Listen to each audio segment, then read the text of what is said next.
Olá, boa noite. Conversas Cruzadas no ar. Um relatório da Fiesc divulgado nos últimos dias comprova algo que os motoristas que enfrentam o trecho sul da BR-101 já sabiam. A duplicação da rodovia anda a passos lentos. O estudo feito com base em obras-chave da duplicação chega à conclusão que dificilmente teremos a rodovia concluída para a Copa do Mundo, como chegou a anunciar o governo federal. O prazo pelo relatório é bem menos otimista. Apenas em 2017 teremos a duplicação finalizada. Quais os motivos para esses atrasos? Quais os entraves precisam ser derrubados? Assunto para o Conversas Cruzadas desta noite.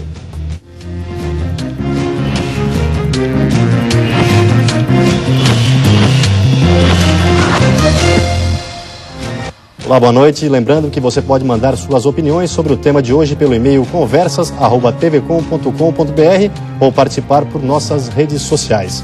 E agora vamos apresentar nossos convidados de hoje no Conversas Cruzadas. Aqui conosco no estúdio temos Adão dos Santos, inspetor do CREA de Santa Catarina, Marcos Cardoso de Souza, vice-presidente da Enflo, Ricardo Sapori, engenheiro responsável pelo estudo da Fiesc, e Odílio Guarese, vice-presidente regional da FACISC. E o Conversas Cruzadas tem patrocínio de Senge em defesa do profissional da engenharia sempre, Federação das CDLs catarinenses, 40 anos, a força do associativismo lojista. Restaurantes Ostradamus, ostras depuradas. RDO, visite o apartamento decorado do Apoena em Palhoça. Põe na conta aqueles, o prazo primeiro pagamento em 2013. Companhia da Moda, há 20 anos sendo a sua melhor companhia. E para começar com Conversas Cruzadas de hoje, vamos falar sobre um assunto extremamente importante que diz respeito à finalização da duplicação da BR-101. Uma conversa que parece simples, mas que tem muitos entraves. Por que tantos atrasos, senhores, nessa conclusão da BR-101? Pois bem, se me permite, Gregório, boa noite aos meus colegas de mesa de debate. Infelizmente, mais uma vez, até com uma certa angústia, estamos aqui para debater um assunto que já está desgastado do ponto de vista posso dizer até da enrolação que já vem se desenvolvendo ao longo dos anos. E nós podemos classificar de várias maneiras o nosso sentimento. Como pessoas, um desrespeito enorme com relação ao ser humano, às vidas que se perdem nessa rodovia, ao sofrimento das pessoas que moram ou que precisam transitar por essa região. Com relação ao ponto de vista da classe empresarial, que aqui nós representamos aqui, prejuízos incalculáveis. Um trecho que muitas vezes você poderia fazer num determinado tempo, está levando não o dobro, mas 3, 4, 5 vezes mais do que o tempo que normalmente se levaria para fazer esse trecho. Isso tudo é custo. E não se tem mais para onde repassar esses custos, porque a classe empresarial também já está sufocada. É carga tributária, são os altos custos na questão trabalhista, é alto custo de manutenção de veículos, de frota, de combustível, e aí a baixa produtividade. Quer dizer, onde vamos chegar com isso? E também, do ponto de vista empresarial. Puxa, bicho, a gente tem tantas obrigações, a gente tem tanto que cumprir, legislações específicas e que nos são impostas e cobradas. Cadê a cobrança dos órgãos competentes aos responsáveis? É uma obra vultuosa, é uma obra importante, é uma obra de um valor monetário, não diria incalculável, né? Ela tem seu valor estipulado, mas também ela tem uma qualidade e um prazo a ser cobrado.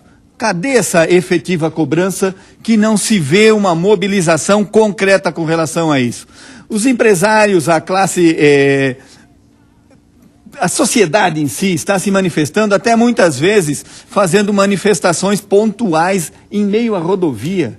Onde estamos, gente? Cadê a execução do contrato? Onde estamos? Eu até pediria a vocês, que são meus parceiros aqui de mesa, que têm mais dados técnicos, para que nos desse até uma luz a respeito, porque realmente é um desrespeito total e não se suporta mais isso. Inclusive esse levantamento da Fiesc, ele acaba preocupando, que só para 2017, né? Agora as obras prontas. São praticamente 15 anos que se começou a duplicação da parte sul da BR-101 desde 2002. 15 anos para duplicar 300 quilômetros de rodovia. É impossível. É verdade, senhores. Esse estudo, como é que foi feito esse estudo? Que base de dados vocês tiveram também? E falta ainda 11%, seria da conclusão da rodovia? Bom, esse é o 5º estudo que a Federação das Indústrias está fazendo ao longo da BR-101 Sul, né? É o 5º estudo, na verdade, são 4 anos que nós estamos acompanhando a evolução do serviço.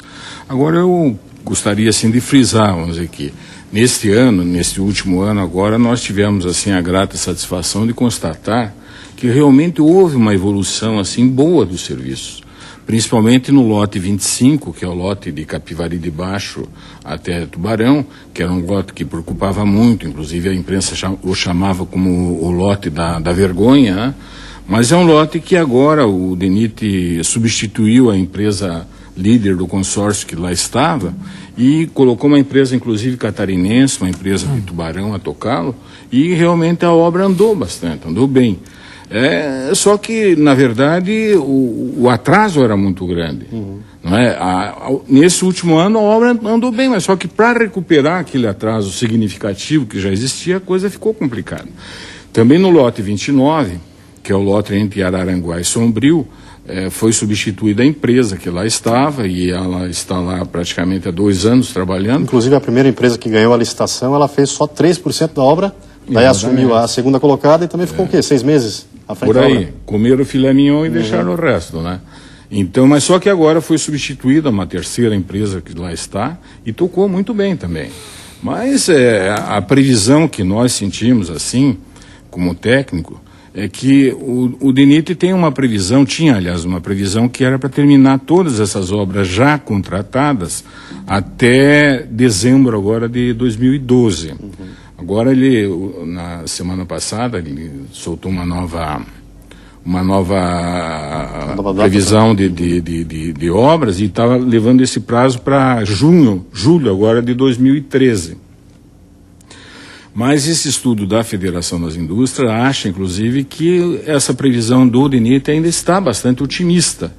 Nós não queremos, assim, ser pessimista de maneira nenhuma, mas só que achamos, pelo volume de serviços que faltam, pelas obras, inclusive, que faltam ser executadas, achamos, assim, bastante difícil, mas esperamos, assim, que venham a cumprir. Inclusive, né? São obras extremamente importantes e são obras caras, né? Como é que é feita essa fiscalização, como é que é feito esse acompanhamento, assim, para se ver como é que funciona esse andamento das obras? Boa noite, Gregório. Boa noite. Boa noite aos amigos da mesa, boa noite, Ricardo, representante da ENFLO e da FACISC. O CREA é um órgão de classe, deixamos bem claro, que representa a fiscalização dos profissionais nos diferentes tipos de trabalho de engenharia executados. Representa aqui os engenheiros, de uma forma geral, os geólogos, os geógrafos, os meteorologistas, os técnicos de nível médio e os ditos tecnólogos, que é uma fase intermediária. Nós nos sentimos bem à vontade quanto falar da BR-101, porque nós já acompanhamos a BR-101 desde 1988, quando da parte norte. Nós estamos preocupados com a parte sul agora, nós temos que nos preocupar com a parte norte. Inclusive. O Ricardo, que é da área, sabe muito bem que a capacidade de operação da parte norte da BR-101 está totalmente estourada. Tem Joinville, Itajaí, Balneário, tudo. Nós sabemos historicamente como que essa obra foi realizada da parte norte. A qualidade da rodovia, né? Não, a qualidade não. A qualidade foi feita dentro dos padrões técnicos dentro da engenharia rodoviária. E quanto à parte sul, independente do trabalho hercúleo que o DENIT, na figura do seu superintendente, está fazendo em Santa Catarina, nós temos que também dar a mão à palmatória, que nós temos, o Ricardo, aqui nessa mesa, falar o porquê da enrolação. Eu acho que a enrolação é do próprio Brasil, dos Brasis que nós criamos, que é o Brasil da FUNAI, que é o Brasil do IBAMA, o Brasil dos Ministérios Públicos, tá? Que o empresário, quando vai participar, existe uma legislação, existe reequilíbrio financeiro, nós sabemos disso, que eu também sou. Mas isso não estamos tirando a culpa de ninguém, tá? Eu acho que o que da BR-101 hoje, o que está faltando, nós sabemos que os gargalos, que é o Morro dos Cavalos, que ainda, pela uma questão do Brasil que se instalou no IBAMA, o Brasil que se instalou na FUNAI, nós temos um problema que o DENIT fica de mão amarrada, o Ministério do Transporte, porque não consegue ter a licença ambiental, estudar o EIA-RIMA de um projeto final de engenharia que foi realizado. A Ponte da Laguna, que nós chamamos, a Ponte Anita Garibaldi, agora, neste ano, que o processo licitatório foi concluído. É uma obra que custa 600 milhões de reais, 540 milhões. Mas esse atraso foi em função de licenças ambientais ou por causa do processo licitatório? Não, e também das licenças ambientais, também, e pelos Brasis que nós nos instalamos, a questão do Brasil, eu só não estou dizendo que não tenha que ser feito, dos tribunais de conta, dos órgãos de controle, como uma forma de outra. Nós sabemos que ali nós temos a parte terrestre, que são 5 quilômetros, que seria a travessia de Cabeçuda, que foi licitado, e por um problema lá, que não vamos lá, que ficou deserta, depois de desistir, e que o DENIT está relicitando. O túnel do Formigão também foi licitado e por um problema jurídico também foi dado. O lote 29 também, um trecho que foi licitado inicialmente por 145 milhões, houve uma mudança, houve plebiscito em função do traçado e hoje a empresa está tocando. Eu acho que o culpado somos nós. Até porque a minha pergunta é em função de que, logicamente, dentro da própria engenharia, há que se reconhecer que uma obra como a Ponte de Laguna, ela é, além de tudo, além do custo, tem o tempo para execução, que é muito maior. Você executar uma ponte daquele, é muito mais demorado executar uma ponte daquele tamanho do que um trecho de rodovia daquela distância. Então ela teria que ter sido pensada com mais antecedência do que a própria rodovia que há... A travessia está pensada desde 2001. Nós estamos falando já de 12 anos atrás, de 11, 12 anos, está pensada aquela travessia, não daquela forma, não, era pelo lado direito, e agora foi transposto para o lado esquerdo. Como eu falei, os Brasis que nós vivemos, o momento econômico, então que o nosso PIB está aí, em função desse atraso, o PIB cai porque nós deixamos de produzir. Com certeza tem a ver com esses gargalos aí. É constatado até no estudo que o sul do Brasil ele corresponde a 17% do produto interno bruto do nacional, né? Exatamente. Então a gente vê a importância de uma rodovia como essa para a questão econômica e até mesmo para atrair novas empresas. Sim. Né? Isso que está travando um pouco também, né? Mas quanto ao que o colega Adão colocou, eu gostaria sim de frisar, Adão, que o CREA é parceiro da Federação das Indústrias desde o primeiro estudo, tanto na BR-101 Sul, como na BR-101 Norte, como na 282, como na 470 e também agora recente na 280. O CREA sempre foi um parceiro assim que a Federação sempre pôde contar com a maior boa vontade e estamos à disposição da Federação ou de outra. Nós estamos todos os profissionais do sistema à disposição da sociedade, é a função nossa. Por isso eu fiz questão de no começo frisar que existe um ponto de vista da área da engenharia, da técnica, onde a Fiesc tem estudos baseados em análise de engenheiros.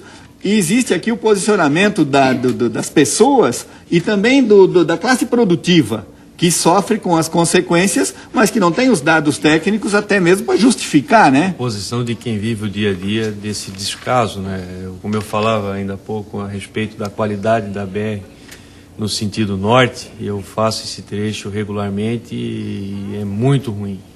Né? A manutenção deixa muito a desejar, a qualidade comparado ao que nós vimos lá fora é muito ruim.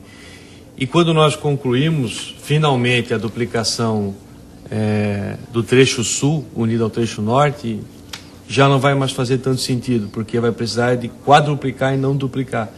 Como bem frisou o nosso amigo do CREA, o trecho norte já está com diversos pontos de gargalo. Basta parar a rodovia para fazer qualquer reparo no acostamento que a fila se estende por quilômetros e quilômetros. Mas aí falta nós já estamos... Aí é a inépcia do Estado brasileiro em termos de planejamento. Eu sempre brinco, né? Eu sempre brinco que as maiorias, eu estava falando esse dia com a Anitta, sobre a questão do Contos da Alça, participo. Aí eu falei, Anitta, nós temos que fazer essa manifestação em Brasília, porque aqui nós sabemos que o que nós estamos lá, eles não sabem. Olha o tamanho desse Brasil, gente. E que, com certeza, Guarese, nós estamos atravessando um momento muito difícil. E estudos como a Fiesc, que a sociedade, através do CREA, ajuda, como a própria FACISC, que está nisso, a ENFLO hoje, que está por aí, ou melhor, todas as entidades que fazem parte da sociedade civil organizada, está aí.